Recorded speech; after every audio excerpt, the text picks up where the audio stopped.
देखिए 63 जो सीटें कम हुई हैं, उसमें हमारे अंदर कहीं न कहीं कमी रही है, जिसकी वजह ये से हम जो है बीजेपी की बात कर रहे हैं, हाँ, गठबंधन की बात कर रहे हैं। उसी की हम बात कर रहे हैं और हमारे अंदर कहीं न कहीं कोई चीज़ कमी रह गई तो थी। क्या आप ये मानते हैं कि मोदी का नेतृत्व था वो देश ने खास तौर से 64 लोकसभा क्षेत्र में एक्सेप्ट नहीं किया गया?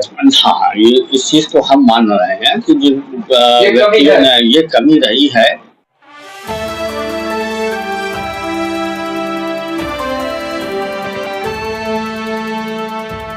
अभी जो चुनाव के रिजल्ट आए उसमें क्या कहना है?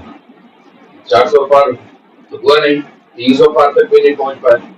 इसकी समीक्षा की जा रही है और हम कहाँ पर फेल हुए हैं, इसके बारे में हमारे बड़े-बड़े नेता जो है समीक्षा कर रहे हैं और इस पर देखा जाएगा कि आगे की तरफ हमको क्या और काम करना है, जिससे हम जो है इस आंकड़े को पार कर सकें अगले चुनाव में और इंशाल्लाह पूरी कोशिश रहेगी कि अगले इलेक्शन में जो है हम इसको लक्ष्य को प्राप्त करें।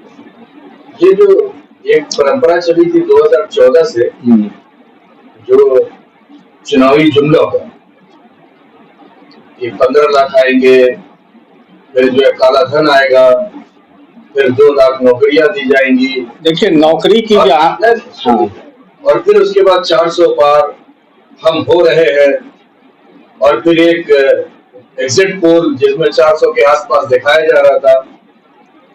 यथार्थ तो ये है कि 300 भी नहीं टच कर पाए। नहीं, हमारे ये जुमला चलता रहेगा। नहीं, जुमला नहीं था, हमारे अपने आंकड़े थे, अपने सर्वे थे, जिसके ऊपर हमने 400 पार का नारा दिया था। हम फेल कहाँ पे हुए हैं इस आंकड़े को लेकर, हमारी समीक्षा बैठक, हमारे नेताओं की, कुछ नेताओं की समीक्षा बैठक चल रही है और उस पर ये देखा जाएगा कि हम कहाँ फेल है और उस डैमेज कंट्रोल को जो है हम अगले चुनाव तक जो है इसको कंट्रोल कर लेंगे और 400 पार के लक्ष्य को प्राप्त करेंगे। उत्तर प्रदेश की बात करें तो राजनीति यहीं से निकलती है और देश का प्रधानमंत्री यहीं से तय होता है और प्रधानमंत्री भी यहीं से जीते, लेकिन जो रिकॉर्ड बनाने वाले वो रिकॉर्ड बना नहीं पाए।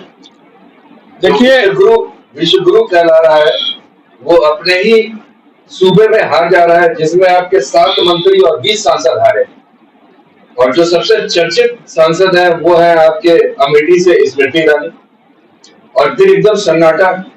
देखिए इसके बारे में समीक्षा की जा रही है, सारी चीजें देखी जा रही है कि हम अपनी योजनाओं को किन स्तर तक पहुंचा पाए हैं और ये पूरी समीक्षा के अंतर्गत ये सारी चीजें आ जाएंगी और उसी पर हमको जो है इस 5 साल तक जो है काम करना है, अपनी योजनाओं को जन जन तक पहुंचाना है, लाभ पहुंचाना है। जो रोजगार का मैटर पर आप बात कर रहे हैं, रोजगार वास्तविक तौर पर रोजगार उपलब्ध कराया गया है, ये रोजगार नहीं कि सरकारी कार्यालय में नौकरी दे दी गई। उन्होंने सरकारी नौकरी का क्या था? नहीं, सरकारी नौकरी की बात नहीं थी, बात थी रोजगार की। रोजगार के संबंध में सुनिए, जैसे विश्वकर्मा योजना लाई गई, अन्य प्रकार की योजनाएं लाई गई, सबको दिया गया है, लेकिन किस स्तर पर हम जाके फेल हुए हैं उस पर जो है हमको आगे की तरफ क्या काम करना है उस पर जो है सारी चीजों को फोकस करना। यूपी में थोड़ा सा आपको नजर डलवाते हैं। अमेठी से स्मृति ईरानी, मुजफ्फरनगर से संजीव बालियान, लखीमपुर से अजय मिश्र टेनी, गृह राज्य मंत्री आपके जिनके बेटे ने किसान आंदोलन में गाड़ी चलाई थी, चंदौली से महेंद्र नाथ पांडे जल मंत्री, जालौन से भानु प्रताप वर्मा, फतेहपुर से साध्वी निरंजन ज्योति, मोहनलालगंज से कौशल किशोर जो हाल में 2 साल पहले मंत्री बनाए गए थे। इन सबको हार का सामना करना पड़ा। देखिए इसके मैं फिर वही बात को दोहरा रहा हूँ कि इनके सांसद हार जाता है, उसके पास पोर्टफोलियो नहीं है तो समझ में आती है। कद्दावर मंत्री हार रहे हैं। कद्दावर मंत्री जो इस भी कारण से हारे हैं उसके बारे में समीक्षा की बैठक चल रही है और उसमें इस सारी चीजों का समाधान निकाला जाएगा। हम अपनी योजनाओं के इम्प्लीमेंटेशन में कहीं ना कहीं जो है फेल रहे हैं, जिसके कारण ये सारी चीजें देखने को मिलेंगी। पिछली बार 304 बीजेपी के पास थी, इस बार 240 पर रह गई। 64 सीट इंडिविजुअली कम हुई है। कहाँ 400, कहाँ 240, जमीन आसमान का आंकड़ा। देखिए 63 जो सीटें कम हुई हैं उसमें हमारे अंदर कहीं ना कहीं कमी रही है, जिसकी वजह ये से हम जो है बीजेपी की बात कर रहे हैं, हाँ गठबंधन की बात उसी उसी की हम बात कर रहे हैं। और हमारे अंदर कहीं ना कहीं कोई चीज कमी रह गई तो थी। क्या आप ये मानते हैं कि मोदी का नेतृत्व था वो देश ने खास कर से 64 लोकसभा क्षेत्र में एक्सेप्ट नहीं किया गया? हाँ ये इस चीज को हम मान रहे हैं कि जिन ये कमी व्यक्तियों है। ने ये कमी रही है, हम अपनी योजनाओं को कार्यकर्ताओं द्वारा योजनाओं को पहुंचाने में कहीं ना कहीं कमी रही है, जिसकी वजह से ये चीज आप देखने को मिली। प्रचार तो बहुत खूब नहीं रहा है। प्रचार प्रसार तो सारी चीजें चली है, सब कुछ है, लेकिन ग्राउंड लेवल पे कार्यकर्ताओं को देखना है कि वो किस स्तर तक काम किए हैं। प्रचार देखिए एक अपनी जगह है, योजनाओं को पहुंचाना, लोगों को मोटिवेट करना, लोगों तक सारी चीजों तक पहुंचा के उनको बताना, इसमें कहीं ना कहीं कोई चीज की कमी रही है, जिसकी वजह से हम ये 63 सीट जो का जो गैप आया है ये आया है। दूसरी चीज ये है कि उत्तर प्रदेश में जातीय आंकड़े जो है, जातीय जात जो है बहुत ज्यादा इफेक्टिव कर दी है, और यहाँ पर इस चीज का भी नुकसान हुआ है। जो समीक्षा बैठक में सारी चीजें देखी जा रही है। अगर आप बात करते हैं तो प्रधानमंत्री जी अगर यूपी में आते हैं तो कहते हैं कि मेरा जो है पूर्वांचल से जन जन का लगाव है। बनारस जाते हैं तो कहते हैं बनारस से लगाव है। वो प्रधानमंत्री समुदाय में जाते हैं, एक मिनट सुन लीजिए, बोरा समुदाय में जाते हैं तो उनसे कहते हैं बड़ा पुराना नाता है। अगर वो ईसाइयों के बीच में जाते हैं तो कहते हैं कोई मेरा नया नाता नहीं है, मेरा तो बड़ा पुराना नाता। आदिवासियों के बीच में जाते हैं तो कहते हैं हमने अपने जिंदगी का एक कालखंड आदिवासियों के साथ गुजारा है। क्या मानते हैं? मोदी जी, आदरणीय मोदी जी जो हैं सभी के प्रधानमंत्री रहे हैं, इसलिए उनका लगाव सभी के साथ रहा है। और पहले भी ये बड़े कर्मठ कार्यकर्ता के रूप में इन्होंने काम किया है भारतीय जनता पार्टी में, और ये सभी के बीच गए हैं। तो जिन जिन लोगों के बीच में गए हैं और जिस तरह की चीजें रही हैं उसको बयान करते हैं। अभी बात की जा रही है किंग मेकर की, चंद्रबाबू नायडू और नीतीश कुमार। क्या ये लोग अनड्यू एडवांटेज लेने की कोशिश नहीं करेंगे, चाहे वो नीतीश कुमार हो सरकार बनाने में अगर सहयोग कर रहे हैं, या चंद्रबाबू नायडू? इसको आप किस तरह से देखते हैं? ये लोग सहयोग पूरा करेंगे, और इन्होंने डिमांड कर दिया मुझको ये चाहिए, मुझको ये चाहिए। ठीक है, उनके डिमांड पर जो है हम लोग जो है विचार, हमारी जो है उच्च जो नेताओं की बैठक चल रही है अभी दिल्ली में, उस पर विचार करेंगे और उसको देखेंगे कि इसको कहाँ तक पूरा किया जा सकता है या किस स्तर तक जाया जा सकता है। ये नहीं है कि डिमांड करने के बाद सारी चीजें दे दी जाए, तो उस पर कुछ स्तर तक विचार चलेगा और लोगों के बीच बैठ के सारी सहमतियां बन जाएंगी, और हम 5 साल सरकार जो है इंशाल्लाह 5 साल सरकार बहुत अच्छी चलाएगी। तो हम ये मान कर चले जो 10 साल से वन मैन आर्मी चल रहा था वो अब खत्म?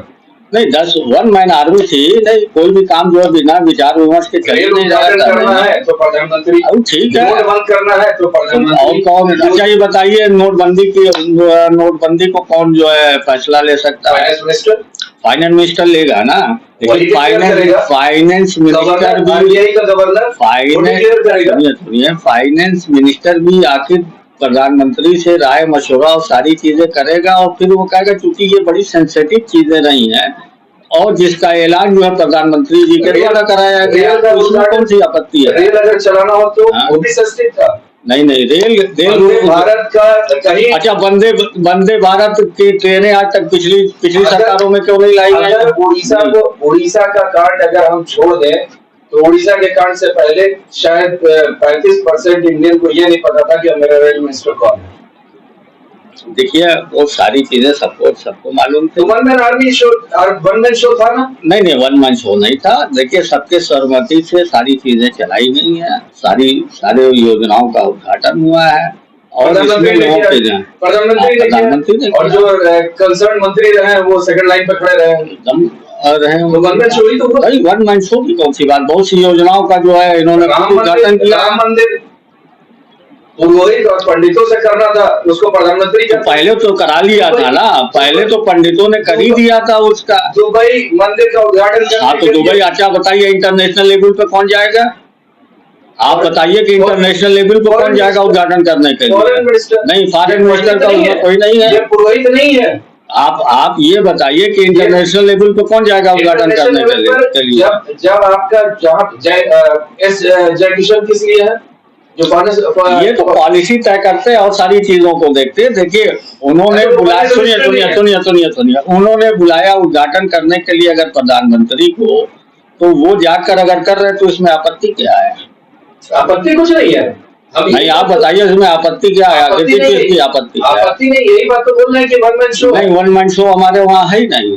हमारे वहाँ देखिए नड्डा जी को जो है संपूर्ण अधिकार है, टिकट का बंटवारे के लिए सबसे विचार विमर्श करके दिया गया, जिसमें जो भी कैडर्स लाए जाते हैं वो सबको लिया गया, उनकी सहमति से दिया गया। यही टिकट बंटवारे का इल्जाम लग रहा है अमित शाह जी के ऊपर कि यूपी हारे। नहीं, कोई किसी तरह का नहीं है। अभी यूपी जीत जाते हैं तो लोग हल्ला मचाते ईवीएम में गड़बड़ी थी, ईवीएम का लोग लेके जो है कहते हैं ईवीएम में बेईमानी की गई। तो अब बताइए ईवीएम तो काम किया ना? हाँ, आप कह रहे हैं 4 तो पार नहीं किए, लेकिन ये बताइए क्या वो 100 पार किए हैं जो 295 के बहुमत लाने में कह रहे थी कांग्रेस पार्टी? 98 पे 99 पे लटक गए। इसका बताइए आप। उन्होंने कभी ये नहीं कहा कि हम 400 पार हैं। 400 पार के 295 का आंकड़ा 295 का आंकड़ा दिया था। उन्होंने 295 का आंकड़ा दिया था ना। हम आपकी बात मेरी भी सुन रहे। उन्होंने कभी ये नहीं कहा मैं 400 ला रहा हूँ, उन्होंने कभी ये नहीं कहा कि मैं 300 ला रहा हूँ। उन्होंने हमेशा ये कहा कि हम पूर्ण बहुमत की सरकार इंडिया गठबंधन बनाएगी। इट मींस कि वो बात कर रहे हैं 272 प्लस की। 272 मैच क्या फिगर है? अभी जो है खड़गे जी का भी बयान आया 295 के आसपास हमारी सीटें आ रही हम वही अभी वो पाए बता रहे हैं सर। वो पाए कितना 234। मैं वही बात बता रहा हूँ कि हम भारतीय जनता पार्टी अकेले 240 के 241 सीट भारतीय जनता पार्टी निकाली। हाँ, जो जनता का फैसला था हम लोग एक्सेप्ट किया। हम लोग आगे से तैयारी करेंगे, जहां हमसे गलती हुई है वहां गलती को एक्सेप्ट करते हैं और उसको सुधारेंगे। और अयोध्या की बात छोड़िए, अभी नजर डाल दीजिए, क्योंकि ये सबसे बड़ा मुद्दा था इस बार कि जो राम को लेके आए हैं हम उनको लेके आएंगे। अयोध्या हार गए, रामेश्वरपुरम हार गए, उज्जैन हार गए। हम लोग देखिए जहां भी हारे हम लोग अभी से लग जाएंगे, जो गलती हुई है उसको सुधारेंगे और 2027 में इसका जवाब देंगे। 2027 में चुनाव होने की आशंका है क्या? क्यों नहीं होगा? क्यों नहीं होगा? क्योंकि पीएम ने ये कहा है कि अब आने के बाद, अभी 8 महीने 9 महीने पहले उन्होंने कहा था जब राम गोविंद जी ने सब पार्टियों को बुलाया था कि वन नेशन वन इलेक्शन, तो उन्होंने ये कहा था कि अब जो भी इलेक्शन इस जनरल चुनाव के बाद होगा, जनरल इलेक्शन के बाद, वो वन नेशन वन इलेक्शन होगा। तो क्या 2027 में यूपी का चुनाव कराने के बाद 2029 में सेंटर का चुनाव कराया जाएगा? तो फिर वन नेशन वन इलेक्शन का ऐसा कुछ नहीं, 2027 का भी होगा, 2029 का भी चुनाव होगा। मतलब वो कतरी करनी जो पहले से चल रही है, हवाई जुमले वहीं पर कायम रहेंगे। 2014 में क्या है, जो 75 साल का हो जाएगा वो रिटायर कर जाएगा। अभी आपके सितंबर में प्रधानमंत्री 75 साल के हो रहे हैं, 2 साल के बाद राजनाथ 75 साल के हो रहे हैं। तो वो सब क्या मार्गदर्शक वो पार्टी निर्णय लेगी, हम लोग नहीं ले सकते। वो हाई लेवल का मामला, हाई लेवल जानेंगे। हम लोग इतना जानते हैं भारतीय जनता पार्टी ने सरकार बना ली है और हम लोग आगे से अपने गलतियों को सुधारेंगे। ये है कि नरेंद्र मोदी जी प्रधानमंत्री के कॉल का कोई भरोसा नहीं किया जा सकता है। मैं इस पर कोई टिप्पणी नहीं कर सकता। करने में फर्क है, कोई सवाल ही नहीं है। हमारे प्रधानमंत्री जी जो बात कहते हैं उसको इम्प्लीमेंट करते हैं और वो उसको पूरा करते हैं। तो 400 पार कहाँ हुआ? 400 पार उसकी समीक्षा की जा रही है। इम्प्लीमेंट हुआ? हम तो समीक्षा की बैठक कर रहे हैं। नहीं, हम तो समीक्षा के लिए बैठ रहे हैं। नहीं, हम तो समीक्षा करने के लिए हम लोग तो आगे से तैयारी कर रहे हैं ना। जो गलती हुई है वो गलती को लगेंगे ना हम लोग। ये तो एसी से जब चुनाव डिक्लेयर होगा तब एसी से बाहर निकलेंगे। हमारे कार्यकर्ता जमीन पे आ जाएंगे और काम करेंगे। तो हम हमारे कार्यकर्ता जो है इस बार की जो सरकार बन रही है, और ये भी आप नोट कर लीजिए, उत्तर प्रदेश की सरकार हम दोबारा भी बनाएंगे और उसके बाद से चौथी बार भी सरकार जो है हम ही बनाएंगे। अब उत्तर प्रदेश में जब चुनाव होगा तो उत्तर प्रदेश बात कर, अभी तो सेंटर की बात कर रहे हैं। ये सेंटर की आप बात कर रहे हैं, लेकिन हम तैयारी करेंगे 2027। मैं आपको इस बात के लिए बता दे रहा हूं कि ये हमारी योजनाएं हैं और हम सरकार बनाएंगे। ये कुछ ओवर कॉन्फिडेंस ऐसा नहीं, ओवर कॉन्फिडेंस नहीं है। हमारी जो सरकार काम करेंगे, हमारे जो कार्यकर्ता हैं वो जमीनी लेवल के हैं। वो कभी आराम नहीं करते हैं, वो बैठ के फील्ड में अपना काम करते रहते हैं। वो हमने देखा था 2014 का जब रिजल्ट आया शाम 5 बजे बीजेपी कार्यालय में मीटिंग होती है, प्रधानमंत्री जी उस वक्त तो नहीं थे, प्रधानमंत्री वो गुजरात के सीएम थे, और उन्होंने आह्वान कर दिया कि 2019 की तैयारी करो।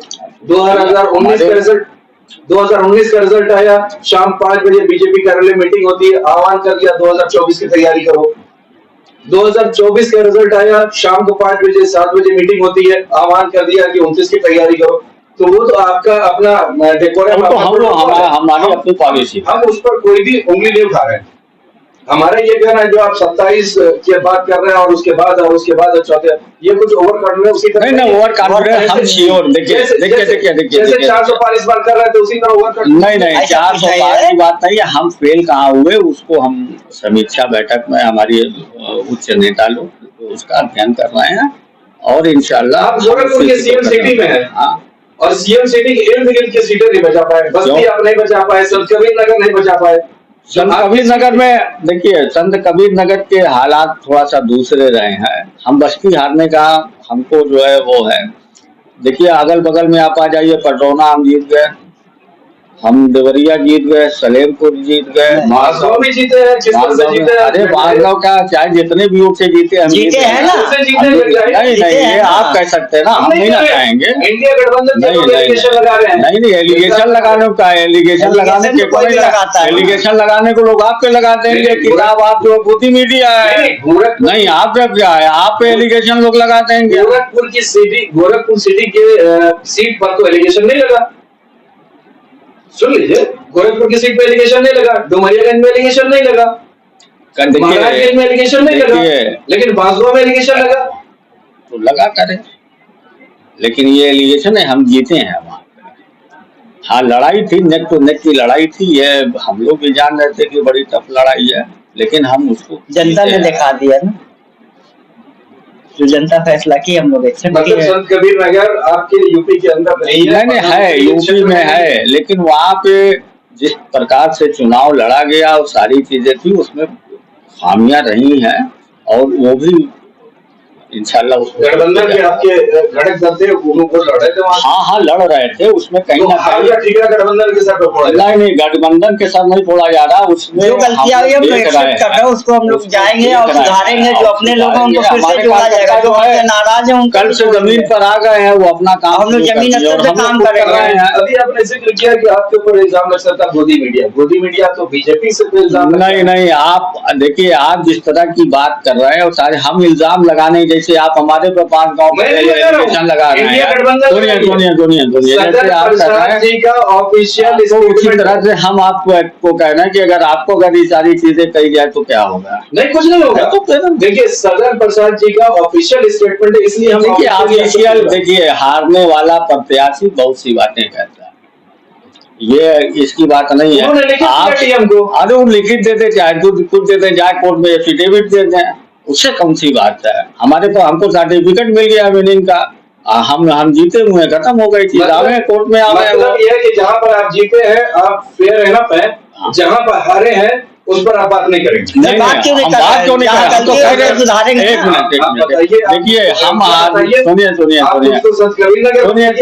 सुनिए अयोध्या में और जगह पे हम फेल जो हुए हैं उसकी समीक्षा की जा रही है और उस खामियों को दूर करके हम अगले चुनाव में पूरी तरह से लड़ेंगे और 400 पार के नारे पे बरकरार रहकर चुनाव लड़ेंगे। अभी ये चुनावी जुमला नहीं है, इसको हम हकीकत में बदलेंगे, ये नोट कर लीजिए आप। 4 चरण तक प्रधानमंत्री 400 पार की बात कर रहे थे। 5वें चरण का जब कैंपेन शुरू हुआ है तो प्रधानमंत्री ने एक स्टेटमेंट दिया कि 400 पार का नारा मेरा नहीं है। पीछे लोग बैठे हुए थे सदन में, उन्होंने 400 पार का नारा लगाया। देखिए 295 की आप बात ही नहीं कर रहे हैं, 98 पे लटक गई, 100 नहीं पार कर पाए। आप इससे बात करिए, 295 इंडिया गठबंधन की बात करिए। आप 295 का दावा की अपने कांग्रेस अपने दम पे ला रही है, 295 सीट 98 पे अटक गई और भारतीय जनता पार्टी 241 सीट निकाली अपने दम पे। मैं ये सवाल इंडिया गठबंधन ने बोला, मैं उनसे पूछूंगा आपने 400 बोला तो हम आपसे पूछेंगे। ठीक है, नहीं तो हम लोग तो जवाब दे रहे हैं। विपक्ष कह रहा है कि 400 पार नहीं, कि हम कह रहे हैं कि वो तो हमें विपक्ष की बात करो, वो तो 98 से 100 नहीं पहुंच पाए, 101 नहीं पहुंच पाए। विपक्ष नहीं बोल रहा है, ये भारत सरकार इलेक्शन कमीशन ने दिया है कि 293-91 पर आप रुक गए हैं।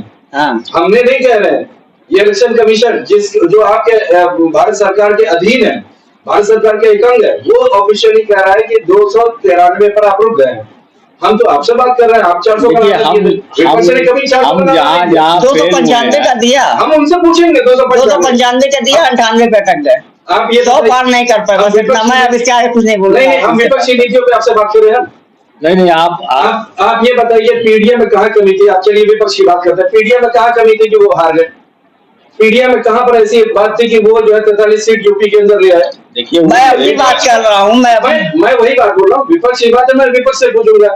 आप सत्तारूढ़ हैं, आप बीजेपी से हैं, तो हम लोग तो बीजेपी से सवाल हम लोग तो एक्सेप्ट कर रहे हैं ना, जहाँ हमारी गलती है वो हम लोग सुधार करेंगे, तो हम वही और जमीनी स्तर पे काम करेंगे। उस कारणों को जानने की कोशिश मैं कर रहा हूँ, जनता कारणों को जानने की कोशिश कर रही है कि प्रथम दृष्टया में कि कौन सी कमी रह गई जिस वजह से आप अयोध्या हार गए, जिस वजह से संतकबीर नगर हार गए, जिस वजह से आप बस्ती हार गए। इसके लिए कुछ कमियां रही है जिसको हम लोग जो है, कुछ कमी से तो नहीं होगा ना, ये तो डिप्लोमेटिक हम लोग उसको सुधारने की कोशिश करेंगे। जो लोग हमारे अपने उनको फिर से वो तो सब सुधार रहे हैं ना। बाकी जो है सरकार तो आप देख ही रहे, एनडीए की बनने जा रही है। बिल्कुल, जब 293 की सीट है, मैजिस्ट्रेट फिगर के ऊपर है, तो सरकार तो आपकी बनेगी। आप कहाँ सरकार की बात कर रहे हैं? तीसरी बार मोदी जी आ रहे हैं, मैं उसकी भी डिनाई नहीं कर रहा हूँ। हमारा सवाल सिर्फ इतना है कि आप यूपी मिशन 80 था, ये 80 में 80 जा रहे हैं। चलिए हम 80 में 80 नहीं, लेकिन आखिर में हमारे पास एक टॉप लीडर आपके यूपी से, उनका मैंने इंटरव्यू दिया था, उन्होंने कहा था 80 नहीं आ रही है, मगर हम 70 के ऊपर रहेंगे। वहां पर फेलियर। इंडिया के अंदर 400 के आसपास, 400 पार छोड़ दीजिए, 400 के आसपास 300 भी नहीं टच कर पाए। तो सवाल क्या हम ये विपक्ष से पूछें? देखिए, हमारे अंदर हम बार बार कह रहे हैं कि हम अपनी खामियों को देखेंगे कि हम फेल कहाँ हुए और उसको हम दूर करेंगे, और हमारे कार्यकर्ता जो है फिर कल से जो है फिर वो जमीन पर उतर जाएंगे और अगले चुनाव की तैयारी में लग जाएंगे। हम उनके में से, उन नेताओं के में से नहीं है जो 4.5 साल से ज्यादा एसी में बैठे रहे और वो फिर जब चुनाव डिक्लेयर हो तो फील्ड में आ गए। हम लोग जनता के बीच के आदमी है और जनता के बीच हमेशा रहते हैं। और जुमलों पे चला गया सर। जुमलों पे कहाँ चलती है सरकार? हम जुमलों पे कहाँ है? अगर हमारी सरकार जुमलों में चलती तो तेबारा आती। 10 साल तो नहीं, आप ही कैसे 10 साल चली, कैसे तेबारा आती? 14 में नहीं, आप ये बताइए। 14 में जितनी सीट, नहीं, 19 में बढ़ गई। नहीं, आप एक चीज ये बताइए, अगर 14 में जुमले की सरकार होती तो पब्लिक जो है पनिश कर देती। 19 में हम नहीं आते, हमने उनकी चीजों को पूरा किया, हम 19 में आए। 19 में सीटें बढ़ गई आपकी। उसके बाद 19 में आए, उसके बाद हमारे अंदर कोई कमी रह गई तो 24 में जो घटी है उसको भी हम पूरा करेंगे और अपने लक्ष्य को प्राप्त भी करेंगे। कहीं कमियां रही? हाँ, तो हम तो शुरू से कह रहे हैं आपसे, तो आपके सवाल जहाँ से शुरू हुए हैं मैं वहीं से कहता आया हूँ कि हमारे अंदर कहीं ना कहीं कोई कमी रही है और हम उन खामियों को दूर करेंगे। चाहे वो नेतृत्व में कमी रही हो। नहीं, नेतृत्व में नहीं रही है, हमारे जमीनी कार्यकर्ताओं में कहीं ना कहीं कमी रही है जो योजनाओं को पहुंचा नहीं पाए हैं, और उसके बारे में हम हमारे उच्च स्तर पे समीक्षा चल रही है। अभी देखिए यूपी में चल रही है, मतलब ये और उसके बाद फिर और जगह पे है, कार्यकर्ताओं पे फोड़ा जा रहा है। नहीं, कार्यकर्ताओं में नहीं, जहाँ हम लोग देखी जा रही है सारी चीजें देखी जा रही है। नेतृत्व में किस प्रकार की कमी रह सकती है? नेतृत्व ने जो अपना काम करना था उन्होंने किया। हम तो ये देखेंगे कि हमारे अंदर कहाँ से कमी रही है, फील्ड में किस तरह से योजनाएं नहीं पहुंचाई गई या लोगों को मोबिलाइज नहीं किया गया या क्या रहा है, उस सारी चीजों को देखकर फिर आप बैठिएगा, अगले डिबेट में हम आपको बताते हैं। चलिए, बहुत बहुत शुक्रिया। आपने सुना? मोहम्मद शुएब अमीन। क्या है? मैं जिला अध्यक्ष पसमानदा समाज से हूँ। मोहम्मद वाजिद शिबू, क्षेत्रीय अध्यक्ष अखिल भारतीय पसमानदा मुस्लिम मंच गोरखपुर। शुक्रिया।